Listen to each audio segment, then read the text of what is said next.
Hi darling, welcome back to my channel. Today I'm gonna be folding laundry and telling you all about my positive little negative birth story.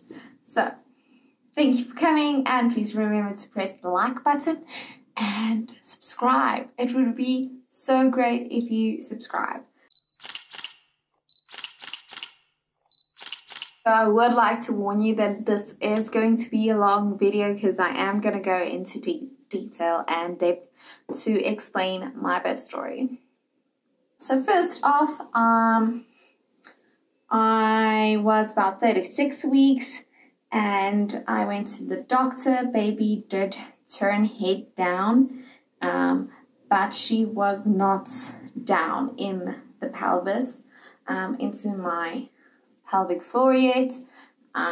So please excuse my wording. I am not a medical specialist or anything like that. So he said we're gonna have to decide whether we are going to do an induction or whether we are gonna do a planned C-section if I return at 38 weeks and she still didn't drop.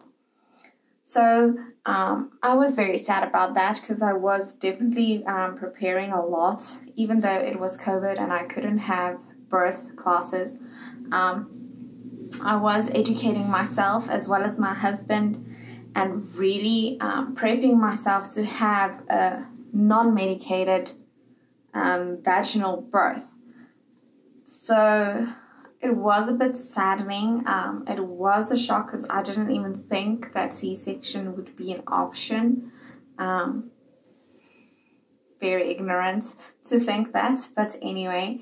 So we prayed about it and really spoke about it, and we decided that because it's COVID and our hospital rules were that you had to be in active labor before your husband can actually join you at the hospital. So I was obviously planning to only go to the hospital when my contractions are very close on top of each other. And so induction, you obviously stay in the hospital. You don't know when you're going to give birth. So that was not an option for me because I did not want to be alone in the hospital. And secondly, I had to work. My due date was the 4th of December and I had to work until the 8th of December. So I was trying the last project that I had to do, I only received on the 28th of November. So I was trying to really cram and get everything done before the 4th. So that was the plan of action. So obviously induction would happen very early. I didn't want to do that. But the C-section, at least I can time sort of. So we decided to do a C-section if necessary. When we went to the hospital, I have to say I was not scared of giving birth naturally at all. I was a little bit scared of doing a C-section just because I didn't know anything. But I went to the doctor on 38 weeks. Long story short, she did not drop, so we had to do a C-section because we could not wait longer because she was a very heavy baby for my body, for the size that I am. So probably my body would not be able to tolerate another 2 weeks wait and the danger that she maybe won't drop in any way. Then I would have to do an emergency C-section, which medical reasons would be very dangerous for me. So we decided to do a C-section. We could do it. We went on the Thursday and we could schedule the C-section for that Friday. So obviously I didn't plan anything.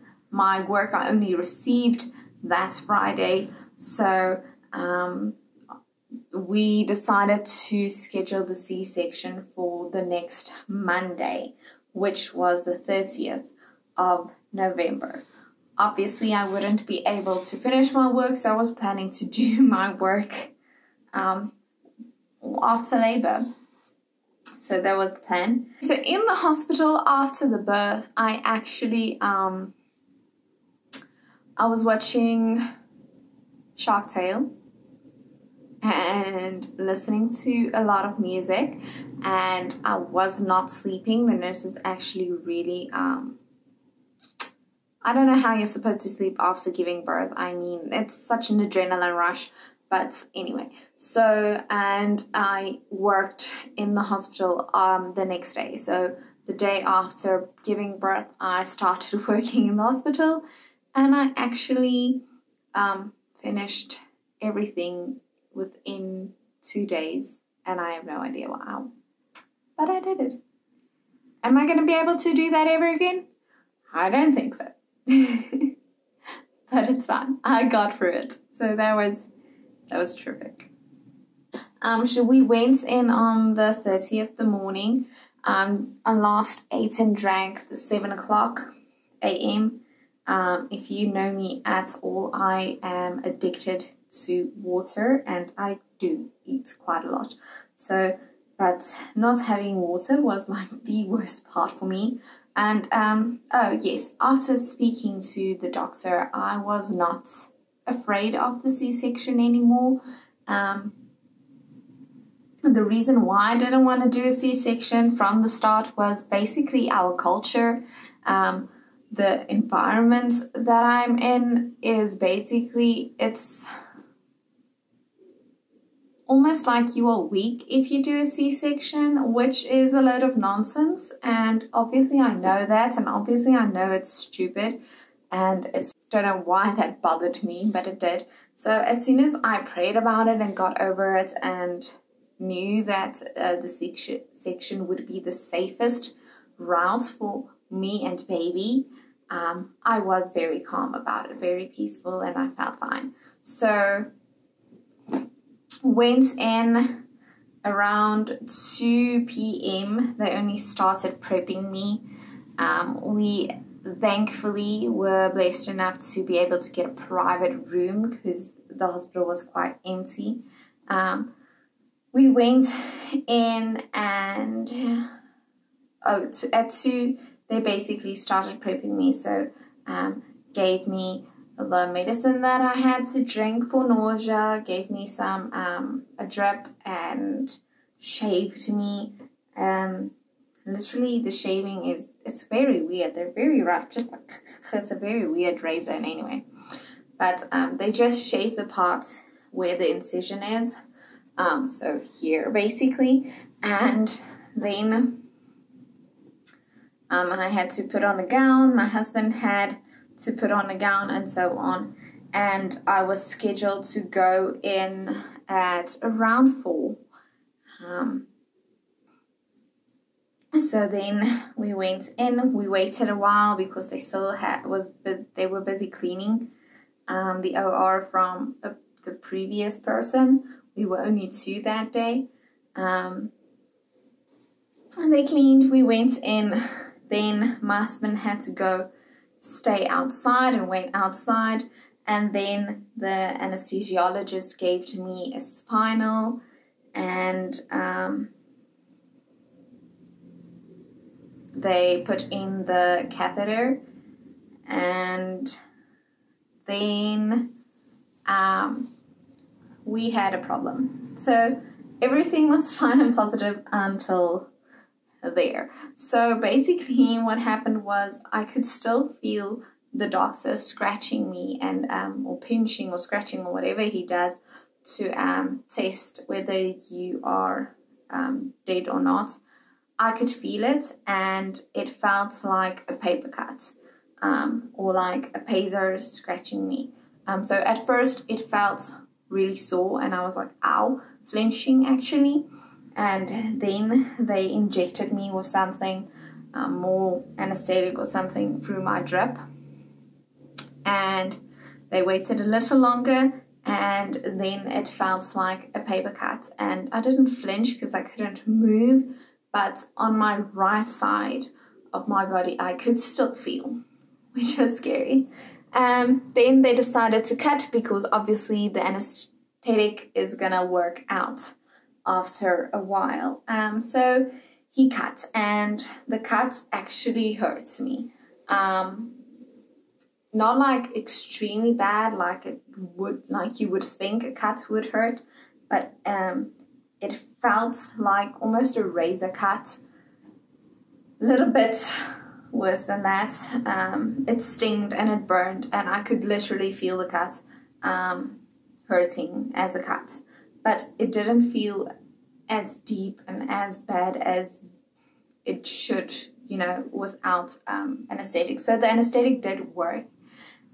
It just didn't numb me completely. And then they called in my husband again, and then they started going through the layers. Luckily, I only felt my skin, so when they went through the layers of muscle and tissue, I did not feel that. And then they cut everything open and pushed very hard here. It felt like they're pushing out all of your wind and might push out an organ or two. So it's a lot of pressure and it's very uncomfortable, and baby popped out. So my little girl was born. She was 3.8 kilograms at 38 weeks and 4 days. She was 50 or 51 centimeters long. So yes, they basically held her. Daddy took a photo, and then they cut the umbilical cord. We could not do a delayed umbilical cord cut for some reason. They don't do it in the C-section, so they only delay it for like a few seconds, and apparently that's all you need, but we all want more, so that sucks. But then they took her to clean her up, and then they wrapped her, and then they brought her to me. And while they were doing that, they were pushing out the placenta, which was way more pressure than birthing the baby. I feel like the placenta was way, not worse, it wasn't bad, it was just weird and very uncomfortable.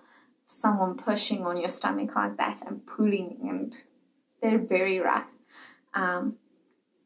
So then they showed her to me, and where was I? We took a few photos.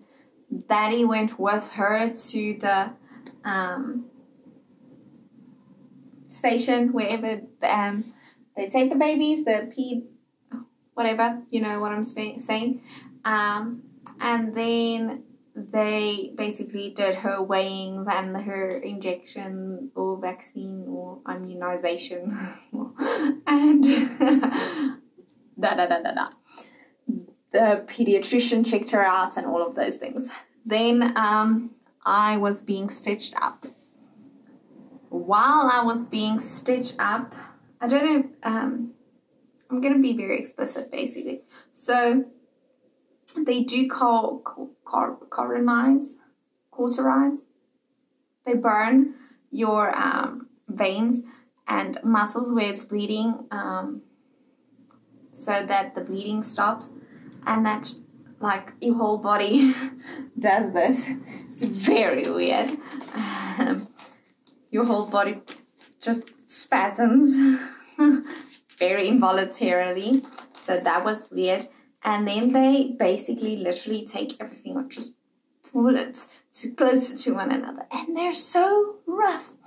And while they were busy, I remember, I have no idea how far they were, but I remember the doctor saying her toes are moving.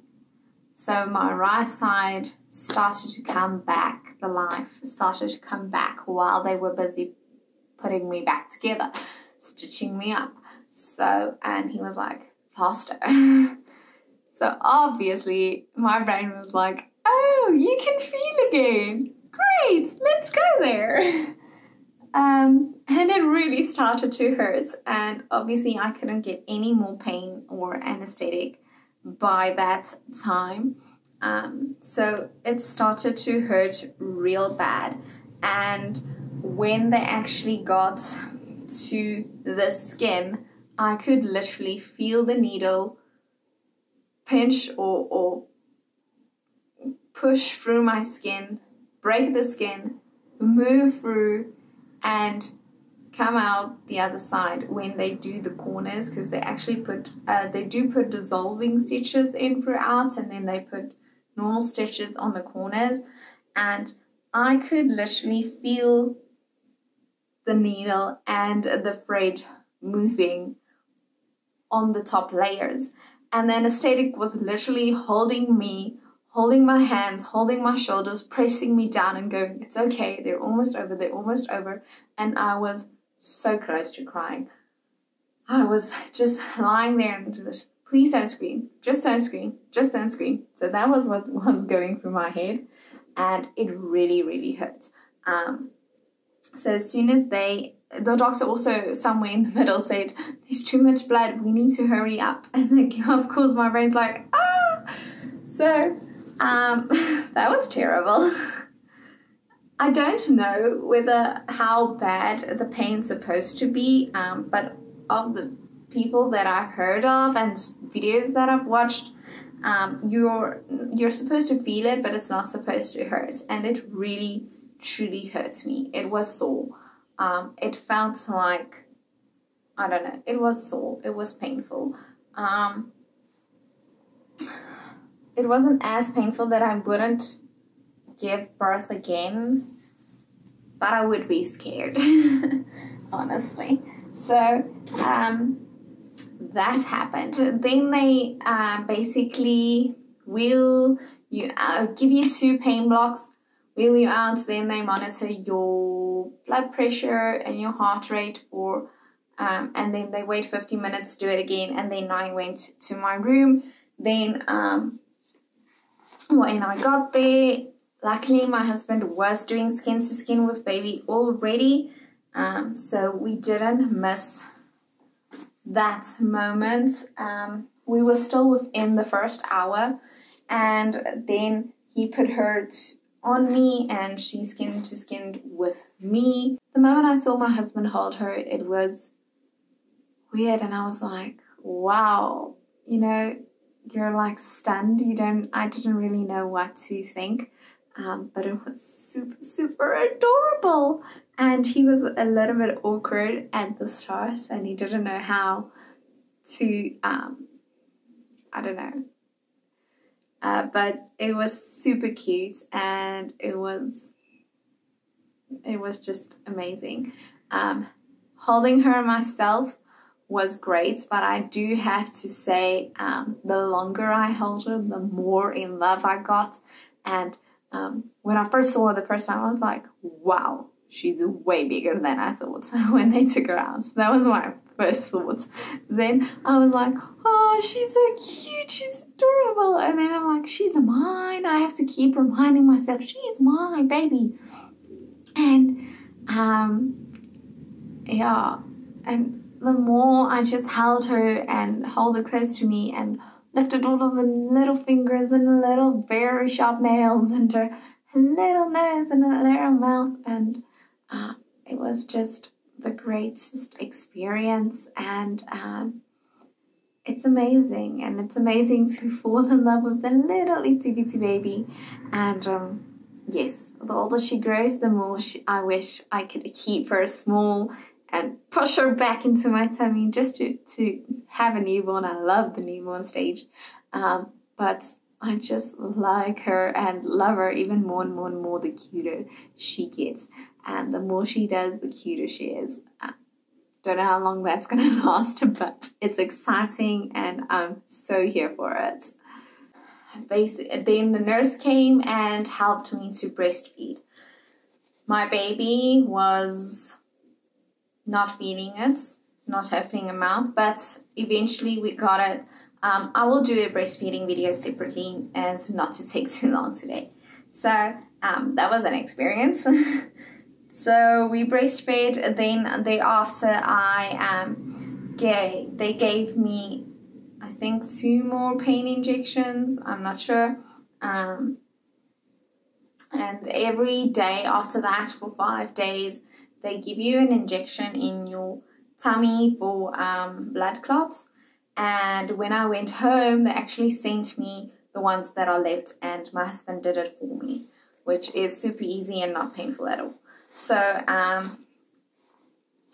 I also got some set pill pain medication, which I had to press in by myself as soon as I were able to move.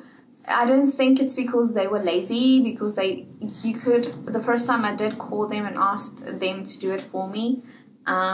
So they do it for you. I think they make you do it to make you move. I think that's the point. So I basically gave birth, I don't know the exact time, around 4-ish. And then that night around 11, 12, I had to walk for the first time to go to the toilet. Then, obviously, the catheter was out by then. My husband could only stay for 2 hours after the birth. Normally it's 1 hour, but because the hospital was really quite empty, he could stay for 2 hours. And normally baby is not with you, even in a private room. They have to be in the baby zone. Why can't I remember that word? But again, there were only 2 babies, so both our mamas, we were both in a private room each, and we could keep our baby with us. And I'm super, super, super thankful for that, because that was a very no-no to me. So I was walking around. The pain, guys, the pain's real. I couldn't put up straight. I was bent over the whole time. And after a day, they told me, you have to walk straight now. You need to practice. So yes, I did that. Didn't want to, but I did.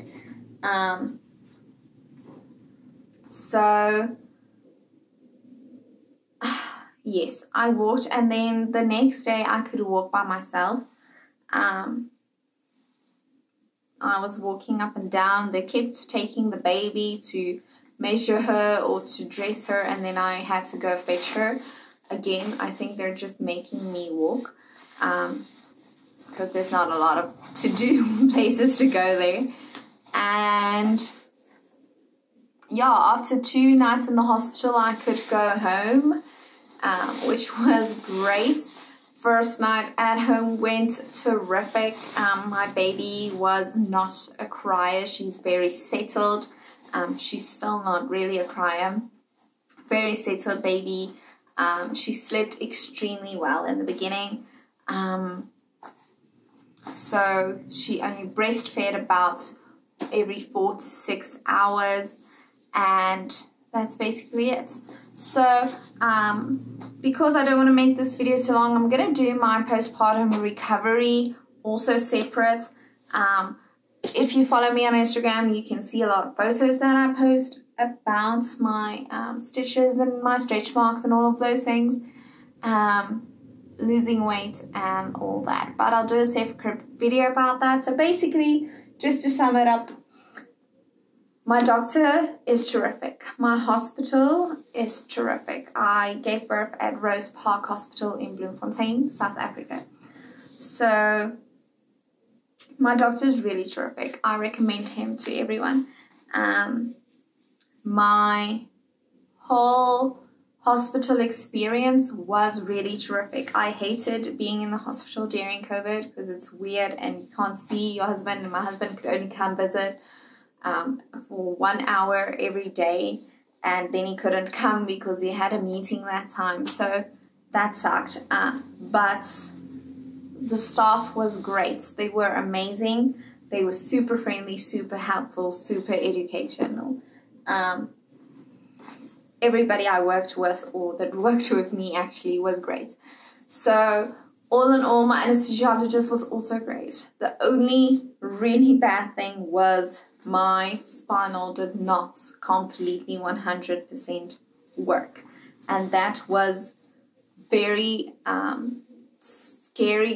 It wasn't scary. It was painful to go through. It was painful. Little bit traumatic, I'd say. But I'm fine. And the Lord blessed me with a lot of health during my pregnancy and postpartum, and a very healthy baby, and I'm extremely thankful for that. So I'm definitely not gonna complain about a little bit of pain, a lot of pain, but I thought I would just share my story with you. So thanks for listening, and I hope you like and subscribe. I post a lot of mom videos, wife videos, faith videos sometimes. I want to do more vlogs as well, so that's coming up. And yes, thank you so much for watching. Thank you for clicking on my video and listening to my birth story, and thanks for doing laundry with me. It's been great having your company. I'll see you next time. Bye.